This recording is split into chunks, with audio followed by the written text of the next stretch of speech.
കഴിഞ്ഞിട്ട് കുറച്ച് ദിവസമായി അല്ലേ? ഒരു വെയിലത്ത് 2 മാസത്തോളം നീണ്ട പ്രചാരണമൊക്കെ കഴിഞ്ഞ് സ്ഥാനാർത്ഥികൾ ഒന്ന് റിലാക്സ് ആയിട്ടുണ്ട്. ഫലം അറിയും വരെ സ്ഥാനാർത്ഥികൾ എന്ത് ചെയ്യുകയായിരിക്കും, എന്തായിരിക്കും അവരുടെ വിശേഷങ്ങൾ ഒന്ന് നോക്കിയാലോ?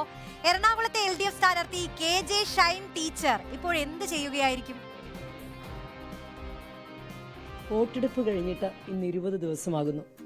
ദിവസങ്ങൾ ഇത്രയും പിന്നിട്ടിട്ടും എറണാകുളത്തെ LDF സ്ഥാനാർത്ഥി ഷൈൻ ടീച്ചർ വളരെ ആക്റ്റീവായിട്ട് തന്നെ എല്ലായിടത്തുമുണ്ട്. ടീച്ചർ എന്താ പരിപാടി? ഇലക്ഷൻ കഴിഞ്ഞിട്ട് ഇത്ര ദിവസമായി, അതിന്റെ ഹാങ് ഓവർ ഉണ്ടോ അതോ തിരക്കിലേക്ക് അങ്ങോട്ട് ഇറങ്ങുമായിരുന്നോ? പിന്നെയും അതിൻ്റെ ഇലക്ഷൻ കഴിഞ്ഞ് ഒരാഴ്ച ഞാൻ കുറച്ച് റെസ്റ്റ് എടുത്തു. ഒരു ആയുർവേദിക് ട്രീറ്റ്മെൻറ്റൊക്കെ നടത്തി. അതിനുശേഷം കൗൺസിൽ യോഗം ഉണ്ടായിരുന്നു, യോഗത്തിൽ പങ്കെടുത്തു. പിന്നെ മരണവും കല്യാണവും ഒക്കെ പഴയതുപോലെ ഈ മഴ പെയ്ത് കഴിഞ്ഞാലും മരം പെയ്യുമല്ലോ, അപ്പോൾ അതിൻ്റെ ഭാഗമായി കുറേ സ്ഥലങ്ങളിലൊക്കെ വീണ്ടും പോയി. അത് തുടരണം എന്ന് തന്നെയാണ് ആഗ്രഹം. ഇപ്പോൾ ടീച്ചറെ സംബന്ധിച്ചിടത്തോളം രാഷ്ട്രീയം പുതിയൊരു കാര്യമല്ല. നഗരസഭയുമായി ബന്ധപ്പെട്ട് കാലങ്ങളായി പ്രവർത്തിച്ചുകൊണ്ടിരിക്കുന്ന ആളാണ്. ഇത് കഴിഞ്ഞിട്ട് തിരിച്ച് പറവൂർ നഗരസഭയിലേക്ക് ചെന്നപ്പോൾ ആളുകളുടെയൊക്കെ പ്രതികരണം എങ്ങനെയായിരുന്നു? എല്ലാവരും നല്ല പ്രതികരണമായിരുന്നു. കക്ഷി രാഷ്ട്രീയ ഭേദമന്യേ എല്ലാവരും എൻ്റെ കൂടെ ഒന്ന് ഫോട്ടോ ഒക്കെ എടുത്തപ്പോൾ ഞാൻ വിചാരിച്ചു, എന്താണ് അവരിങ്ങനെ ചെയ്യുന്നത്? എല്ലാവരും കോൺഗ്രസ് എന്നോ LDF എന്നോ വ്യത്യാസമില്ലാതെ കുശലാന്വേഷണങ്ങളൊക്കെ നടത്തി. കുറേ നാളുകൾക്ക് ശേഷം, കുറേ ദിവസങ്ങളോട്ടമായിരുന്നല്ലോ, അതിനുശേഷം ടീച്ചർ തിരിച്ച് വീട്ടിലേക്ക് വന്നപ്പോൾ എന്താ തോന്നിയത്? കുറച്ചുകൂടെ ഫ്രീ ആയിട്ട് കിട്ടിയെന്ന് തോന്നിയോ? പക്ഷെ കൂടെ ഫുൾ ടൈം ഉണ്ടായിരുന്ന ആളാണ്, അതുകൊണ്ട് അതിന്റെ തിരക്കൊക്കെ കണ്ടിട്ടുമുണ്ട്. തിരക്ക് കഴിഞ്ഞ് വന്നതിന് ശേഷം സ്വാഭാവികമായിട്ടും ആദ്യം ഉണ്ടായിരുന്ന പോലെയൊക്കെ തന്നെയാണ്. കാരണം ഇപ്പോൾ കൗൺസിൽ യോഗങ്ങളിൽ പങ്കെടുക്കാൻ പോകുന്നു, അതോടൊപ്പം തന്നെ പ്രധാനപ്പെട്ട പരിപാടികൾ എല്ലാ ദിവസവും ഓണം പരിപാടികളുണ്ട്. പിന്നെ ഇപ്പോൾ കഴിഞ്ഞ ദിവസം പന്തീരാങ്കാവിലെ ആ കുട്ടിയെ കാണാൻ പോയിട്ട് ഇപ്പോൾ തിരിച്ചു വന്നേ ഉള്ളൂ. 4 മണിക്ക് പ്രോഗ്രാമുണ്ട്. അപ്പോൾ നേരത്തെ ഉണ്ടായിരുന്നതിൽ ചെറിയൊരു വിശ്രമം കിട്ടുന്നു എന്നല്ലാതെ ഒരു വിരാമം ഉണ്ടായിട്ടില്ല. ഇനിയിപ്പോൾ അതുപോലെ തന്നെ രാവിലെ പന്തീരാങ്കാവിൽ ആക്രമിക്കപ്പെട്ട പെൺകുട്ടിയുടെ വീട്ടിൽ രാവിലെ ടീച്ചറെ കണ്ടു. അങ്ങനെ എല്ലായിടത്തും സജീവമായി ഇടപെട്ട് തുടങ്ങിയല്ലേ? അതെ.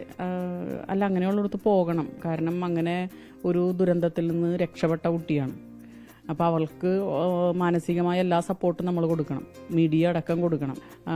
പലപ്പോഴും പെൺകുട്ടി അങ്ങനെ പ്രതികരിച്ച് രക്ഷപ്പെട്ട് കഴിഞ്ഞാൽ പിന്നെ നമ്മളുടെ സോഷ്യൽ മീഡിയയിൽ അവൾ എന്തുകൊണ്ട് അവിടെ നിന്ന് പോകുന്നു, അല്ലെങ്കിൽ എന്തുകൊണ്ട് അടി കൊണ്ടു, അല്ലെങ്കിൽ പീഡിപ്പിക്കപ്പെട്ടു, അതിൻ്റെ പിന്നിലെ സ്ത്രീ ശരീരത്തെ, അവളുടെ വികാരങ്ങളെ, അല്ലെങ്കിൽ അവളുടെ ലൈംഗികതയെ ഒക്കെ വെച്ച് പണം ഉണ്ടാക്കാൻ നോക്കുന്ന ആളുകളുണ്ടല്ലോ. അപ്പോൾ നമ്മൾ സാധാരണ പറയാറുള്ളത് പോലെ ക്ഷീരമുള്ള ഒരു അകിടിൻ ചുവട്ടിലും ചോര തന്നെ കൊതുകിനു കൗതുകം എന്ന് പറഞ്ഞതുപോലെയുള്ളതാണ്. അപ്പോൾ ഞാൻ അവളോട് പറഞ്ഞു, ഇങ്ങനെയൊക്കെ ഉണ്ടാകുമ്പോൾ ഇതൊക്കെ പ്രതീക്ഷിക്കണം, അതിനെയൊക്കെ അതിജീവിക്കണം. നീ അതിലും വലിയൊരു അതിജീവനം കഴിഞ്ഞിട്ട് വന്നിട്ടുള്ള ആളാണ്, അപ്പോൾ അതിനെയൊക്കെ അതിജീവിക്കണം എന്ന് ഞാൻ കുട്ടിയോട് പറഞ്ഞു. എനിക്കൊരു മകളുണ്ടല്ലോ. മോളെ സംബന്ധിച്ചിടത്തോളം അമ്മയ്ക്ക് എന്തെങ്കിലും വ്യത്യാസം ഉണ്ടായോ? ഇതിന് ഇലക്ഷനൊക്കെ കഴിഞ്ഞപ്പോൾ കുറച്ചുകൂടെ അമ്മ പൊതുസമൂഹത്തിലേക്ക് സജീവമാകുന്നത് പോലെ തോന്നിയോ? അതോ വീട്ടിൽ കുറച്ചുകൂടെ കിട്ടുന്നുണ്ടോ? എന്താ ഫീൽ ചെയ്യുന്നത്?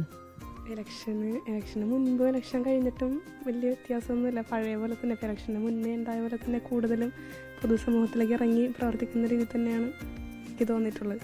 അമ്മ ഇങ്ങനെ വീട്ടിലൊക്കെ ഇരുന്ന് നിങ്ങളുടെ കൂടെയൊക്കെ കുറേ സമയം ഇരിക്കുന്ന അമ്മയാണോ അതോ വളരെ ആക്റ്റീവായിട്ട് സൊസൈറ്റിയിൽ നിൽക്കുന്ന അമ്മയാണോ ഇഷ്ടം? കൂടുതൽ സൊസൈറ്റിയിൽ വളരെ ആക്റ്റീവായിട്ട് നിൽക്കുന്ന അമ്മയാണ് ഇഷ്ടം. അതിനുള്ള എല്ലാ പിന്തുണയും നിങ്ങളുടെ മക്കള് 3 പേരും കൊടുക്കാറുണ്ടല്ലോ അല്ലേ? എപ്പോഴും എല്ലാ പിന്തുണയും കൊടുക്കാറുണ്ട്. ടീച്ചറുടെ പല കവിതകളും ഇതിനകം ഞങ്ങളുടെ ചാനലിലൂടെ പ്രേക്ഷകർ കേട്ട് കഴിഞ്ഞതാണ്. എങ്കിലും ഒരു കവിത കൂടെ ഒന്ന് ചൊല്ലുമോ? ആരൊരാളൻ കുതിരയെ കെട്ടുവാൻ, ആരൊരാളതിൻ മാർഗം മുടക്കുവാൻ, ആരൊരാളൻ കുതിരയെ കെട്ടുവാൻ, ആരൊരാളതിൻ മാർഗം മുടക്കുവാൻ. ഏതായാലും വോട്ടെണ്ണലിലേക്ക് കുറച്ച് ദിവസങ്ങൾ കൂടി കാത്തിരിക്കണം. പക്ഷെ ടീച്ചറിന് ടെൻഷനൊന്നുമില്ല, ആകാംക്ഷയോടുകൂടി കാത്തിരിക്കുകയാണ് ടീച്ചറും കുടുംബവും. വീഡിയോ ജേർണലിസ്റ്റ് രജീഷിനൊപ്പം reporter Leby Sajeendran, in reporter, Kochi. അതേ, ഷൈൻ ടീച്ചർക്ക് ടെൻഷൻ ഒന്നുമില്ല, കൂളാണെന്നാണ് പറയുന്നത്. ഇനി NDAക്കാണോ